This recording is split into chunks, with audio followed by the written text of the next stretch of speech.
Art? And science? What is it all about? I'm Ethan Avila, and if you want to know the answer, stick around.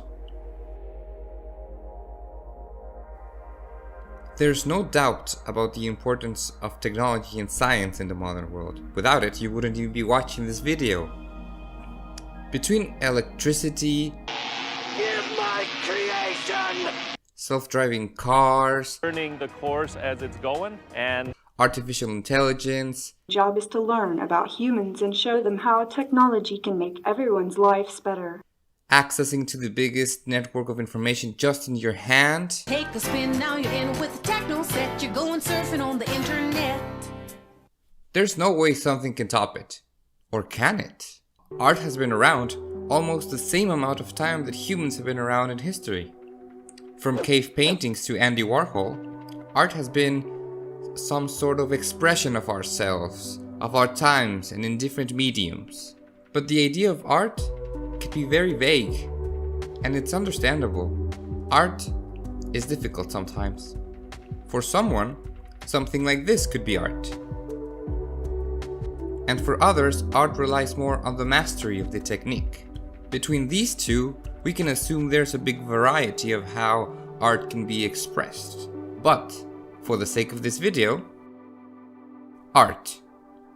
A purposeful human creation that articulates the span between the order and chaos of reality unconsciously searching for the truth. Oh yeah, and it's useless. In Oscar Wilde's words, a work of art is useless as a flower is useless. A flower blossoms for its own joy. We gain a moment of joy by looking at it. That is all that is to be said about our relations to flowers. Of course, a man may sell the flower, and so make it useful to him, but this has nothing to do with the flower. It is not part of its essence. It is accidental. So, let's go back a bit. Art shows us truth between order and chaos? The dragon of chaos. What the hell does that even mean? Well, mostly humans have brains, and brains are divided between two hemispheres. We know that similar to our nervous system, our brain learned to specialize in particular functions. The right side of the brain specializes in the unknown, in order, and the left side of the brain specializes in chaos, the unknown. That's why when you wake up at 3 a.m. and go to eat something and you hear a loud noise, you suddenly start to freak out because the right side of your brain just lights up and tells you what unimaginable things can be there, all the unknown things that you still don't know. What can I say? Imagination. So, let's see. What can we express through art? Happiness? Meaning? Endless suffering? Loneliness? Despair? Love? Contemplation? Pop culture? The mystical? Dreams? Endless suffering? Metaphysics? Patterns? Mathematical formulas? Endless suffering. And at this moment is the point that we really see when art and science start to get close to each other and start to connect. Like those things at math, that they get so close to each other that they almost figure out the meaning of life. Similar to mythology and folklore stories, we can see how much truth an artwork has by analyzing how much time it has been relevant in our society. We remember stories not just because they're cool, but because they help us and they teach us ways to interact and to understand our surroundings. And that is the purpose of memory, to help you go through life by remembering important things that will serve you in the future.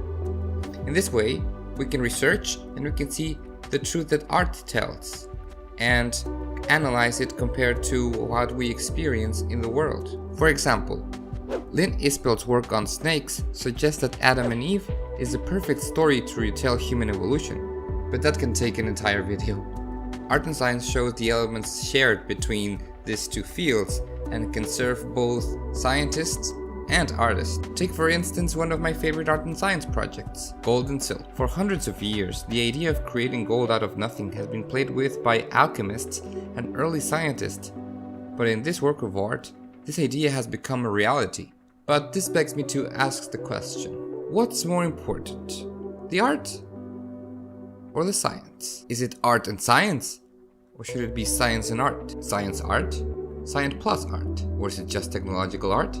We won't have a specific definition, but for now, it's interesting to think about it. Now art and science is growing, and it's starting to become more present in contemporary art galleries.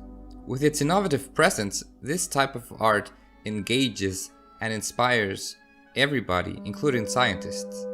Integrating art with science can help us understand the world better, either by introducing the idea of generative networks or by theorizing if we will become a cyborg in the future. Art and science can show us what can we become, so we need to try to see that. And to see is to think.